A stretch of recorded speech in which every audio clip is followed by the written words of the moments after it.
Welcome back to blackstardove. Welcome back to my channel. As always, I do need that HBO special, which means help a brother out. Trying to get to 1,000 subscribers. Go ahead and click that subscribe button, click that like button, leave a comment. I do most definitely appreciate you as a person. There's been a lot of things going on in the past week that made me think, and it's something I wanted to really talk about. I wanted to talk about ownership, especially in the black community, and I have some examples of why you want to own things and take. They always say the back end money is more than the front end money, and I got a few examples to show you. Just to show that it's not just the whole black issue. I got actually one black example, one white example, and then I also have an example of social justice or canceling culture actually working. So I got that. Let's go into the first example. If you've been paying attention to anything on IG this past week, you know that Sylvester Stallone has a problem. Sylvester Stallone, Rocky, Rambo, Expendables. Sylvester Stallone does not own any part of the Rocky franchise. So he's been complaining recently online that he doesn't have any ownership in that franchise to pass down to his kids. For those who do not know, when he was broke and poor, he sold the movie and the script. They bought it, and then for order for him to act in it, he gave up all rights to it. So he was just pretty much, he gave them everything in order to act in the movie Rocky. Of course, that movie ended up being amazing. Ended up launching this huge success pad, and then everything that came after that. He gained a lot of success, a lot of money, but he had zero ownership in the Rocky franchise. Okay, cool. Now he's talking about how they're milking the franchise dry because they had Creed. They have a third Creed movie coming out, and then they're supposed to have a Drago movie coming out, a spinoff, which is like kind of ironic because Sylvester Stallone himself kind of milked the franchise dry because he has 6 Rocky movies and 2 Creed movies. That's 8 movies in a franchise. So I'm pretty sure that franchise was already milked and bone dry. But that's besides the point. The point is that he's going at the person who bought the rights from him because he no longer has the rights. Like at that time, he was a struggling artist. He had to get food on the table. He was trying to break it to Hollywood. So he sold his script. He sold his rights. He did end up making a lot of money. Talking about he needs something to pass down to his kids, and people are getting huge debates online about the money he made, and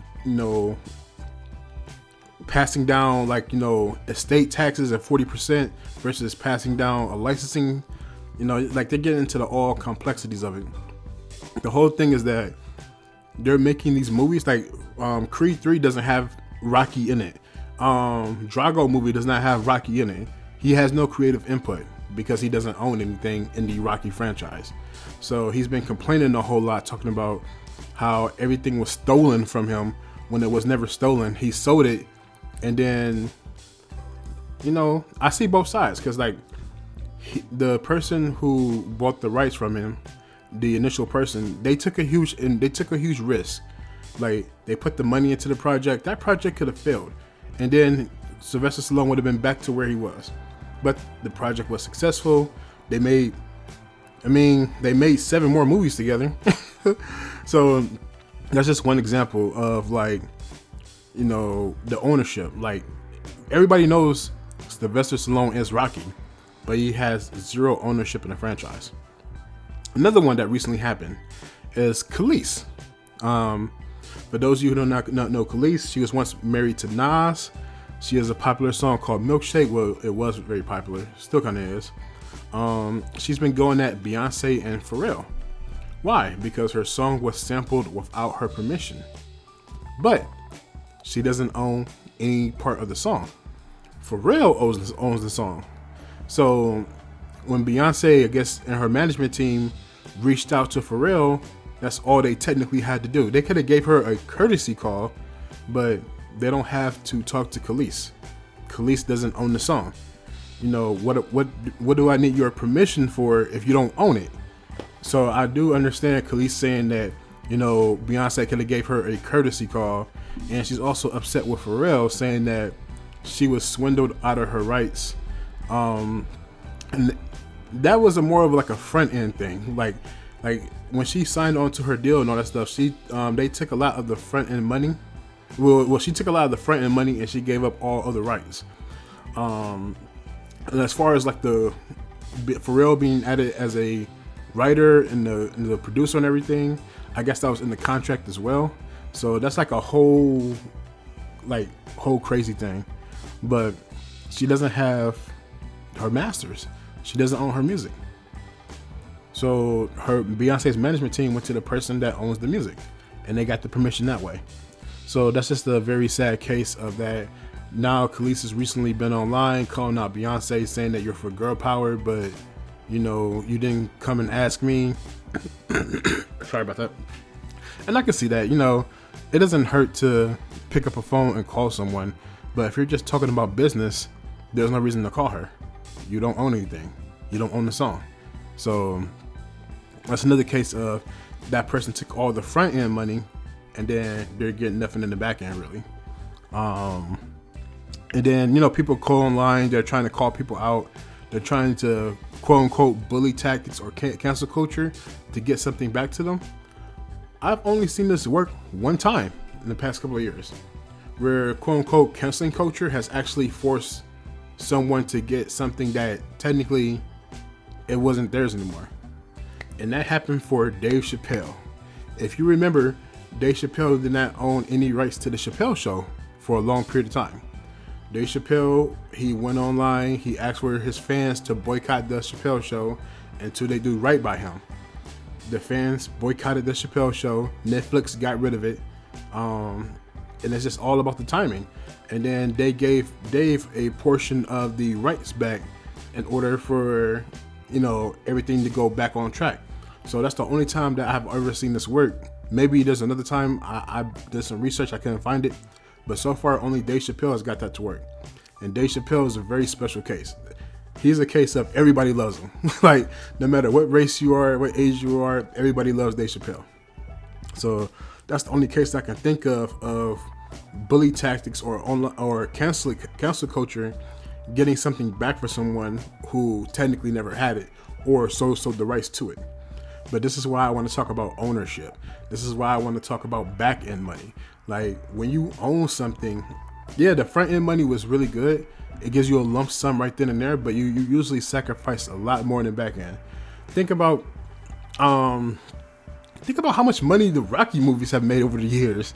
Also, they also include the Creed movies and all that stuff. Like, just the residuals on that. Man, that has to be at least $400 to $500 million just in residuals alone. I mean, let's talk about Khalees. That Milkshake song, like, it was hot. It was very popular back in the early mid 2000s when it came out. But it's now 2022. Sometimes you still hear that song in commercials and stuff. Like, Khalees gets none of that money. That's all goes to Pharrell.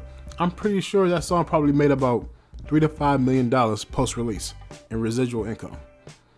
You know, it's all about, can you survive the long game? And I understand it. For a lot of people, that front end money is what they need. They're trying to get rid of, like, they have bills, they have all the stuff that they need to accomplish. But if you can, hold out. Or at least don't sell all of your interests in your catalog. Because once that back end money comes, especially when you're grinding, you're doing the work, you put in the work. Like, right now, I have this channel. I have over 100 videos on my channel. One day my channel will blow up. I just know it will. And then I'll still have full ownership of the whole backlog and catalog.